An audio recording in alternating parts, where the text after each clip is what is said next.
Peace, family. My name is Vicki Dillard for African Diaspora News Channel. Thank you so much for tuning in, family. Now, you all know that I love to do both national and international politics. And the reason why I do that, because there's always an inextricable connection between the two when we understand it. Unfortunately, the powers that shouldn't be, yes, I said that right, the powers that shouldn't be, let me hit my gavel on that. For those of you that don't know, the Vicki Show is a home of the hand claps and the gavel raps, baby. I use the gavel because I want you to know that your word matters, not just judges and not just your lawmakers. Yes? Watch this. The powers that shouldn't be like to pull in as many allies as possible. And one of the ways they do that is they bring in certain select allies from different countries, and then they try to make them a poster girl or a poster boy and use them, as a bludgeon to attack nations that the United States and her Western allies may have an agenda against. Yes, one such individual, in my opinion, is Patrick Bet David. Now, this is an Iranian migrant who fled to the United States. And I'm using that language specifically because he disrespects us.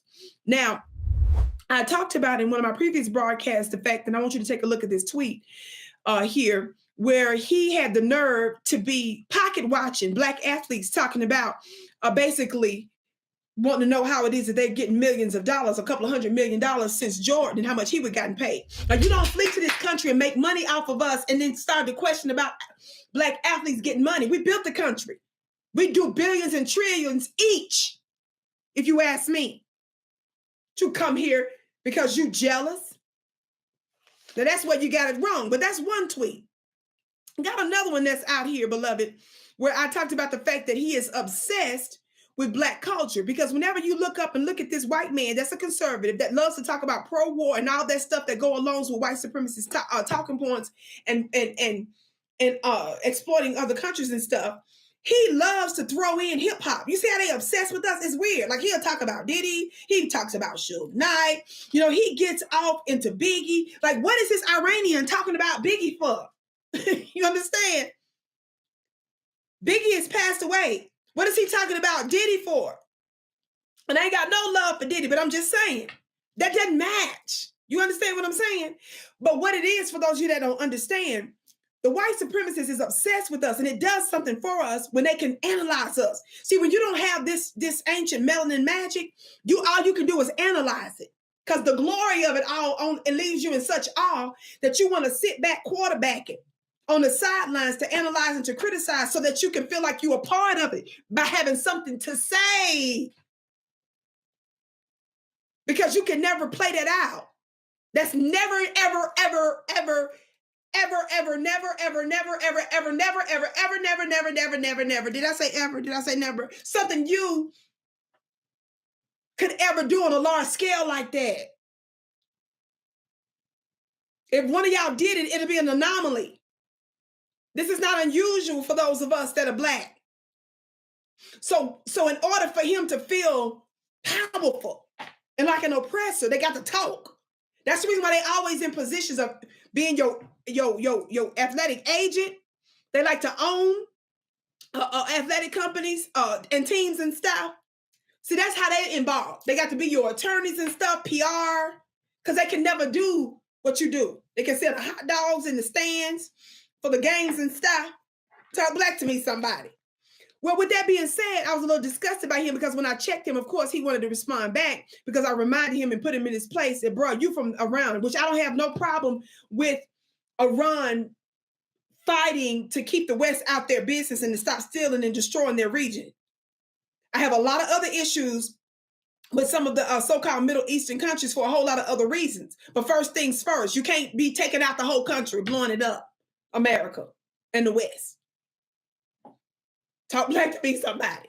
So one of the things that the geopolitical mind of the elite is to keep that country looking bad. They get allies by allowing their migrants to come here, certain ones, and they'll pump them up, make sure they're good to them.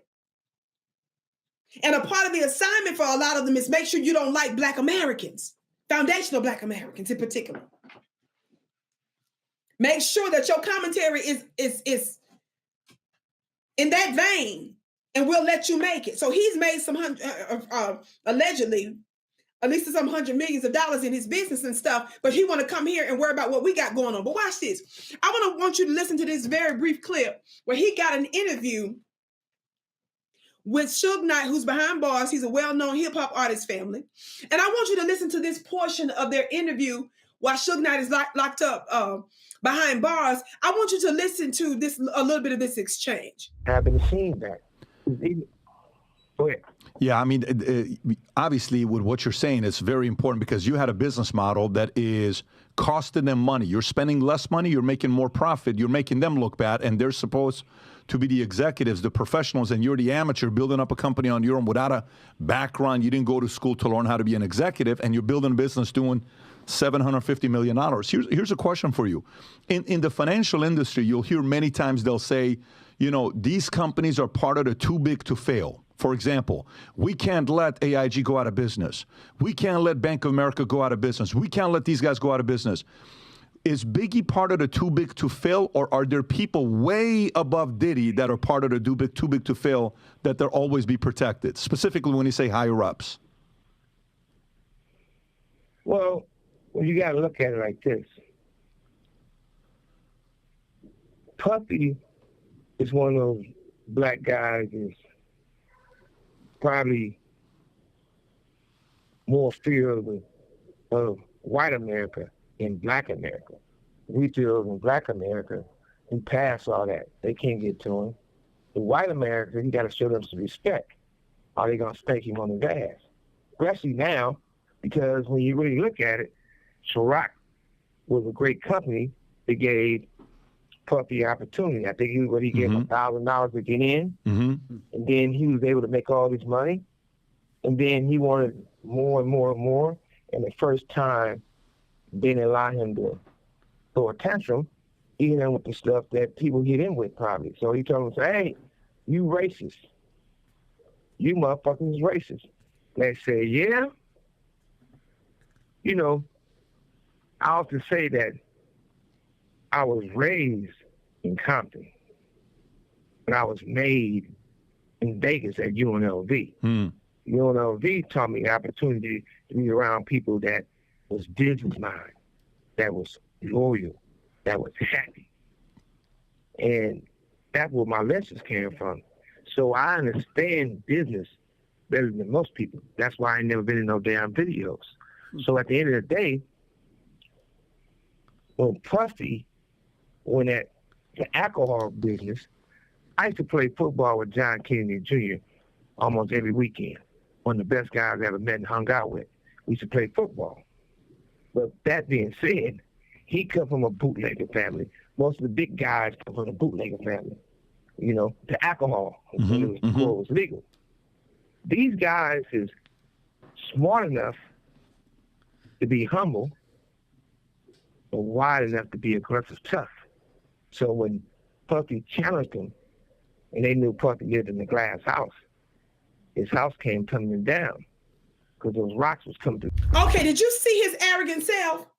Did you see? Because again, Patrick Bet David, the Iranian entrepreneur who thinks he's got it going on, it makes him feel powerful when he can figure out why black folks naturally are great. So Suge Knight, who is considered to be like a beast and a boogeyman in the eyes of America and white supremacists and how they use him, when he was on that phone, he still couldn't resist not only bringing up like the Biggies and other hip hop artists, but in that clip, you heard him call Suge Knight an amateur.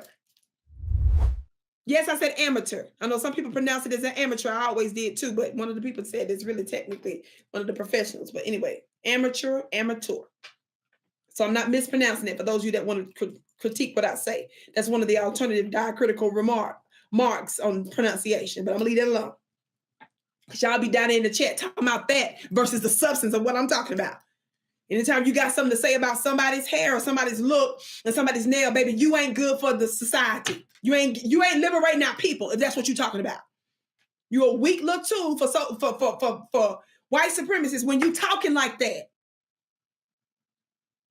But I digress. He called him an amateur. He couldn't resist even trying to degrade him. And he specifically called him that because he said, what?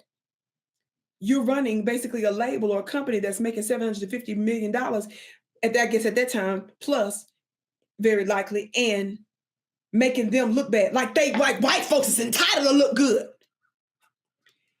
But because Suge Knight, and I have no love for Suge Knight, and I don't have a whole lot of deep knowledge about him either. I'm talking about the context of this conversation. I do know this much about him. He was a hell of a businessman, which made him a hell of a threat to the label, which is why they always target Black men, particularly in those situations, to make you look like the boogeyman, make you look like a gorilla and a beast. They're going to always put that type of image up there. I'm talking about this is how they do, because they know it talks to the subconscious of white people. Let's keep it real. So he could not resist disrespecting him even in that interview. But Suge Knight, being the G that he is, he caught that shade and checked it on the other end by letting it be clear. Where he hails from might be the hood, fool, but baby, I was made, I think he said in this clip, in Vegas. Put this in the chat. Uncheckable. Black America and my diaspora brothers and sisters around the world, especially when we dealing with the white supremacists and the colonialists, baby, we always gonna be uncheckable. And it's gonna always leave y'all in wonder, which is why y'all always like shows so you can talk about us.